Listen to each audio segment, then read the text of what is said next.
invitation is very much appreciated by our patron, His Royal Highness Prince Michael of Kent, who was delighted when I told him that we had received this invitation. And it is both a great honour and a real pleasure and privilege for me personally to be here.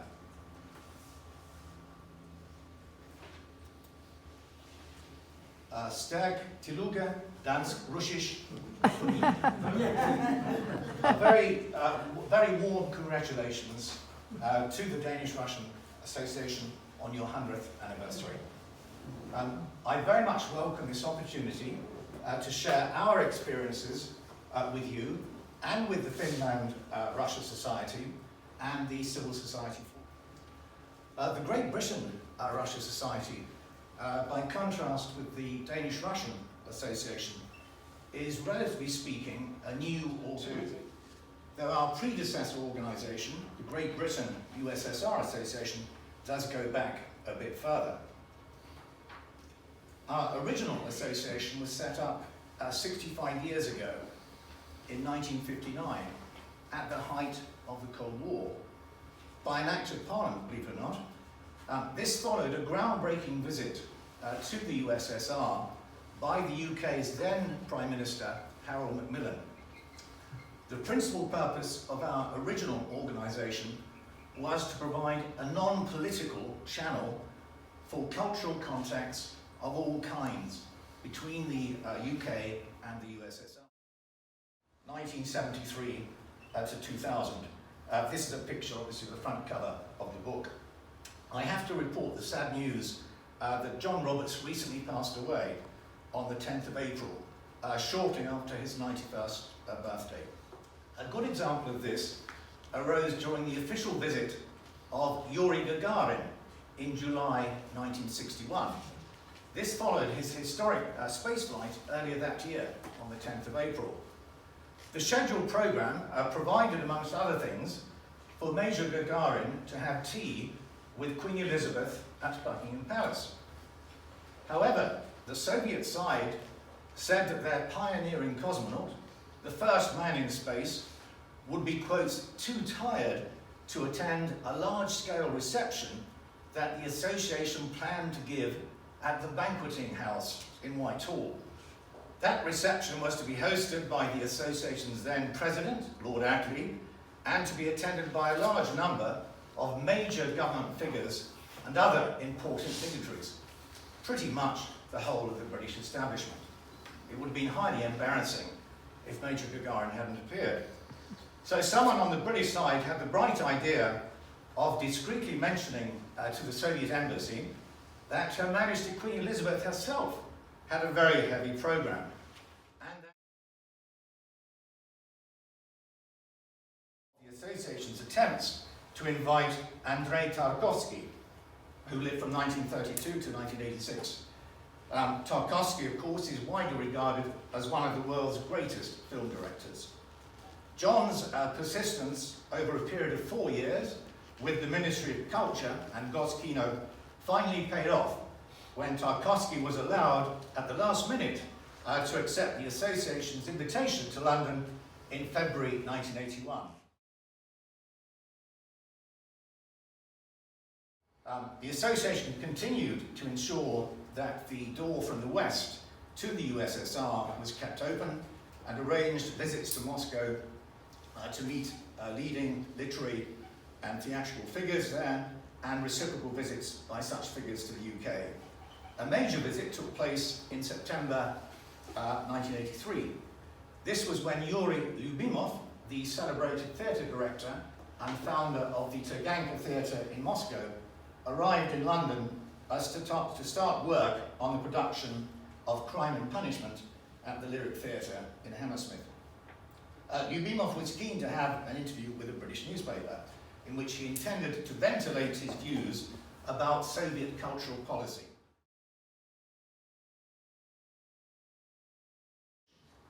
This swift and decisive action saved the Centre, Stroke Association, from extinction, and over the next 17 years, Daniel Zeltstein built the Society into the thriving and successful organisation it became under his leadership. I won't read out all the details here, but you can see the dates when Daniel served as chairman, his successor Stuart Tom, who I took over from as chairman in 2019. And absolutely justifiably and deservedly, Daniel was awarded an OBE in the Queen's New Year Honours List in January 2013 for services to promote UK-Russia mutual understanding. We decided that after this, we should hold an inaugural memorial, we should hold a memorial lecture every September in honour of Daniel.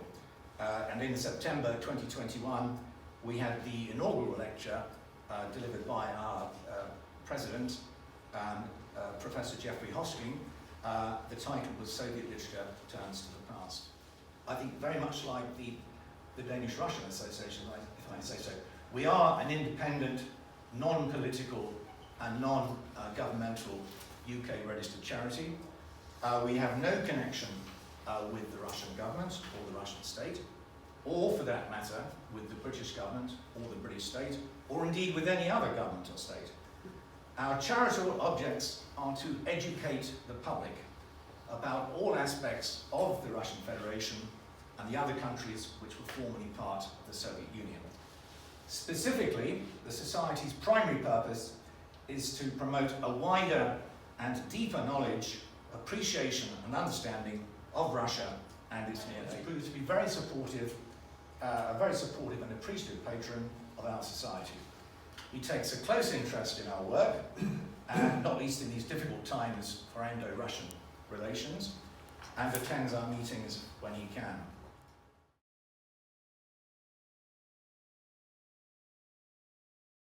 From leading experts on political, economic, social, historical and cultural subjects, and secondly, by way of the Society's journal, East-West Review. This is published 3 times a year. It's a high-quality illustrated publication with articles on a wide array of topics, as well as book reviews, and is stocked by the British Library and other national and university libraries throughout the UK and the Republic of Ireland. Visits to the Bolshoi Ballet always proved very popular. A great event, I remember it, I went personally, in January 2005, was when Grigory Yavlinsky appeared. We had to hire different premises. We had several hundred people for that. And he spoke very eloquently then. He is the economist, politician and leader of the Social Liberal Yabloko Party. We organised a visit to an exhibition that was running at the Queen's Gallery in March 2019, which highlighted the strong links between the British royal family and the Imperial Russian family. It was very, very compelling to hear from him how difficult it was to do his job, and the work of Medusa.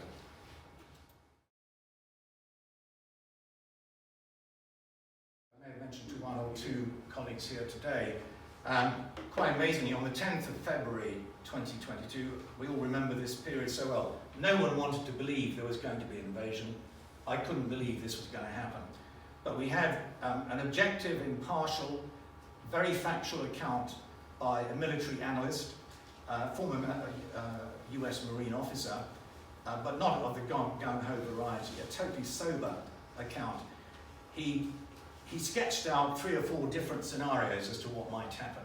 He said the most likely would be a full-scale invasion, which regrettably, of course, turned out to be the case. These are particularly important because the theme I'll be just summarising at the end, and I do believe it so passionately, is maintaining contact with Russian speakers in this current period.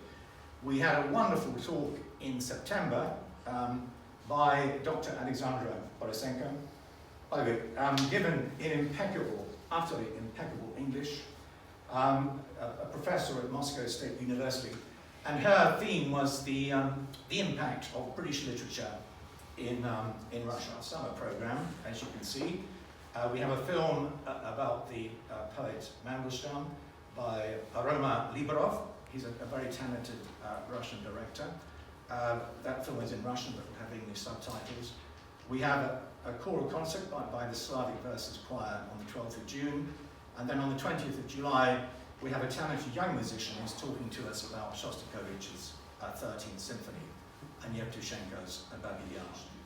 In the GB Russia Society, we think it right, as far as possible, that we should continue to present an accurate picture of events in Ukraine and Russia. At the same time, we need to recognize that a regime is not the same as its people. So we believe that it's important to maintain a balance in our programming of talks and selection of articles for publication in East-West Review.